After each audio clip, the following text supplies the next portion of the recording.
Welcome to my journey through the 2026 Winter Olympics. We were talking about the Olympics.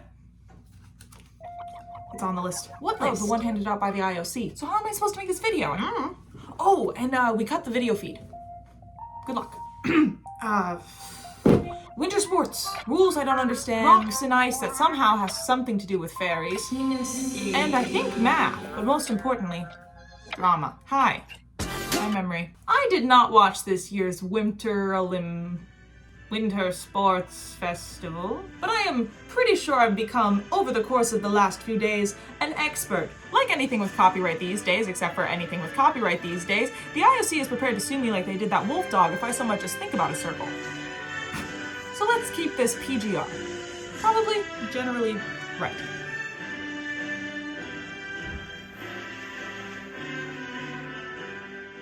You've heard of the luge. Bobsled is a classic, but if my life were a sport, it would have to be skeleton. Watching clips of folks ride face first down ice, it really reminded me of something from my childhood, and I just can't put my finger on what that was. The good news is they do wear helmets, and that is where one of the main dramas of skeleton came from this season. Because, and I apologize to every single name that I'm going to butcher, Vladislav Heraskovic found himself disqualified for a tribute, a political tribute. Їй дали можливість дуже гучно говорити про загиблих українських спортсменів. Any political, religious, or racial propaganda is prohibited on the venues and equipment. A protest, or is this a memorial to these people? We have these rules in place to try and be fair. I thought that movie was set in Appalachia for a reason, but hey, what do I know? I guess he probably just didn't want to bother any pockets where decency might be hiding. But when an athlete on the world stage shares his personal reality about the atrocities going on in the Ukraine or elsewhere, he shouldn't expect the world to care. That would be crazy. I don't think the statement was that political. All he did was put images of people, of his fellow athletes that have passed away in the bombings in Ukraine, put their images on his helmet, and that was it. No logos, no leaders, no words, just images of faces that have passed. On the plus side, Alana Myers-Taylor, American veteran, won her first gold member at 41 years old in the monobob. I too once wore a gold monobob. Or is that yellow? Speaking of the yellow, athletes like Breezy Johnson and Ebba Anderson reported their medals breaking. Literally, broke. Now, I know these athletes are beefy, and I know it wasn't the medal that broke, I don't think. Gold has a hefty price tag. But if you're gonna drop $2,500, you might as well drop an extra $25 to pay for some nice quality hemp fabric, or whatever it is we're making fabric out of these days. Organizers claimed that it was a breakaway feature.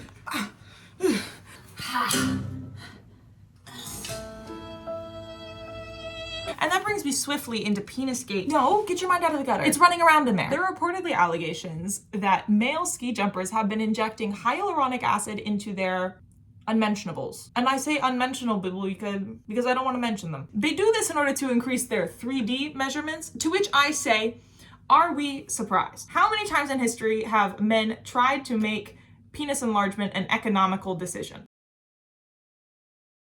It is what they do. And the logic this time, a larger groin equals a larger suit, which equals more surface area, so you fly longer. A bit like a flying squirrel if their tail was on their front. Upsetting. One Italian surgeon claimed he's done over 3,000 injections, which makes me wonder how many people are ski jumping? Seriously. How do you learn to do that sport without breaking your neck? With such an advantage, I wouldn't be surprised if we see new restrictions in 2027 that are as stern as they were for that one guy in those bike things with the steroids. But I guess penis injections don't really make anything else big, except for the ego.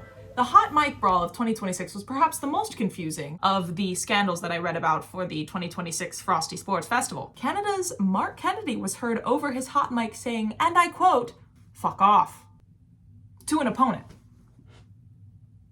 I think the real kicker for me is learning that Canadians do know how to curse. News that will shape my reality for the next 20 years. But honestly, it's sports. There's trash talk. It squares back to the idea that the Frosty Games are a perfect place of unity and there's no touch of politics. There's no bad things. It's the most peaceful PG content I've ever seen, except I haven't seen most of it because you can't see most of it because it's all locked away over there in the Olympa.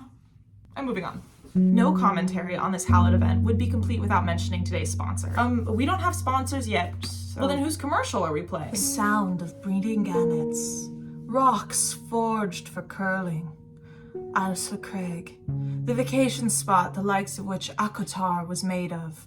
A land of fairy rocks, of lust, of fantasy, of heavy trespassing signs. This is what curling is made of. This isn't PGR, probably generally right. I don't get it. Do they want us to visit or? No. Have you ever wanted to go skiing? I personally haven't because I have my histories with this now. But you surely have. What about skiing with guns? And not the scary kind, not the red, white, and balloon kind. This is called biathlon. And this is perhaps the sport that I enjoyed learning about the most of all of them. Why? Because I did not know this existed. A sport where you cross-country skied, stopped, shot, got back on your skis, and kept going.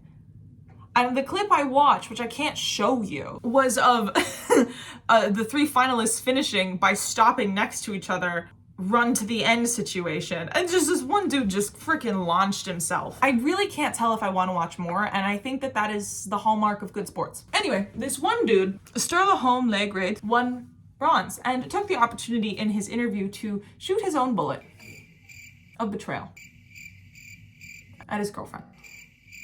Because he cheated. I know why cheating would be relevant, but maybe just not this kind of cheating. But she had already left him at that point. She already knew. So at least he wasn't airing the grievance for the first time. Good on him for that. I think it was more of a adrenaline-fueled catharsis, which, you know, who hasn't had a truth bomb dropped on international television after winning a bronze medal? So relatable. But you know what's not relatable? Credit card fraud. If you watched my last video, you know I don't like credit.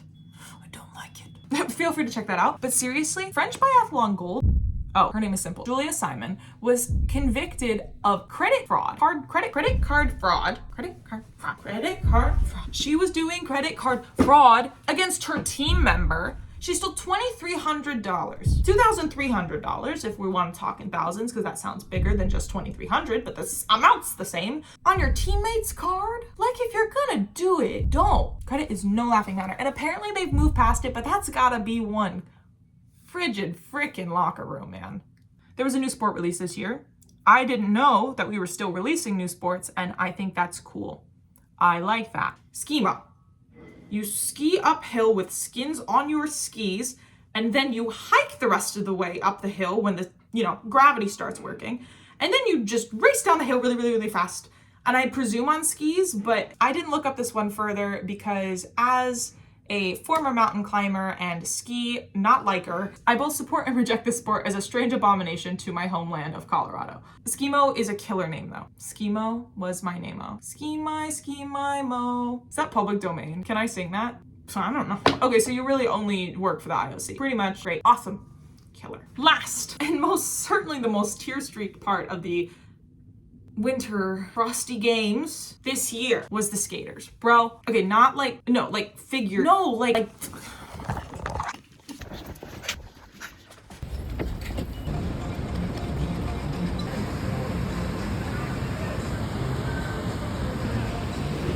The biggest controversy came when a French judge was accused of homebrewing their own 7.7 point lead. A bit like a dungeon master homebrewing to make sure that their level 1 friend doesn't get one shot in a level 5 campaign. For those of you who don't know what I just said, go play D&D. It's really fun.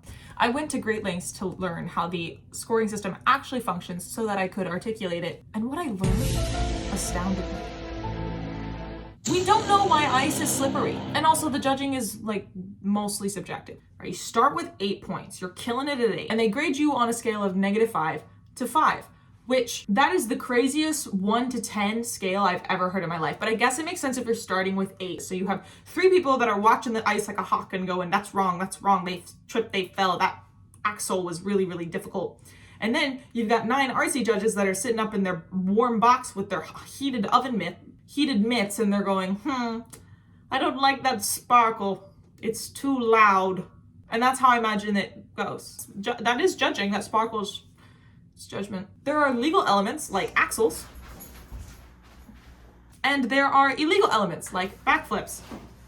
Oh my god. Psych, you thought I was gonna do a backflip. And I don't get it. I tried not that hard and I'm tired, so I'm not gonna continue trying on that front. But I know that there are really smart people out there who do know it, and I don't need to be one of those people.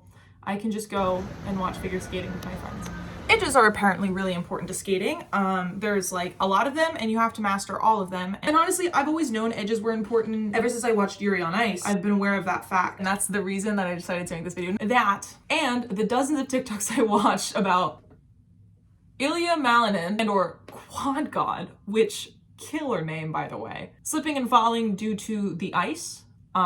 Because we still don't know why ice is slippery. What am I telling you guys? Everything has a purpose. The last thing I wish to address is the dog. I mentioned him earlier. He got sued. Yeah, he didn't actually get sued. This dog, when they were doing the final like cross country ski, they were going to the end. Nothing was happening. It was a bit like horse racing. It's like exciting for 10 seconds and the rest of the time you're just kind of like, beer? This dog escapes its B&B and runs out onto the cross country skiing course and finishes the course with them. Frankly, as a medalist, let me tell you, it was the most thrilling part of that race. I think it might be the most thrilling cross-country ski finish that the world will ever see. And nary a medal bequeathed unto the dog.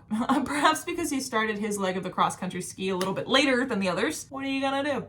He's a dog. And I can't even show you the video because this video will get taken down. You can look up Nazgul the dog and he's only on the Olympic site. You cannot see him anywhere else. They are finding us. They keep finding us everywhere. And the censorship of this sports fest, honestly, I think is the big thing that I realized when I was making this video. Because I wanted to obviously show the videos and show the clips and do the thing. I mean, they are just so, the copyright over there is crazy. And us plebs get to then watch on like Donkey Kong from our YouTube channel Sideshow, but we don't get to hear any actual opinions on what happened. You know, we get the news reports, that's great. And or Microsoft Paint gets its first debut into the world of entertainment. And nothing about the oily rinds and sticks is real except for the incredible athletes that have earned their spot there. It is a fabrication of world unity that I feel almost scared to accept because just the censorship and like they really want to keep politics out. Because everyone's there, and I totally get it. Politics are a very divisive feature. But I've always been of the mind, the more that you ignore something that exists, the sooner it's gonna show up and bite you on the ankle. You know what I mean? I'm a little scared to even post this video because I feel like they're gonna their AI bots are gonna come and track me down. And you know, maybe that's their excuse now. In 2026, why they're being so anal about the copyright stuff. I mean, AI could do that. AI could fake the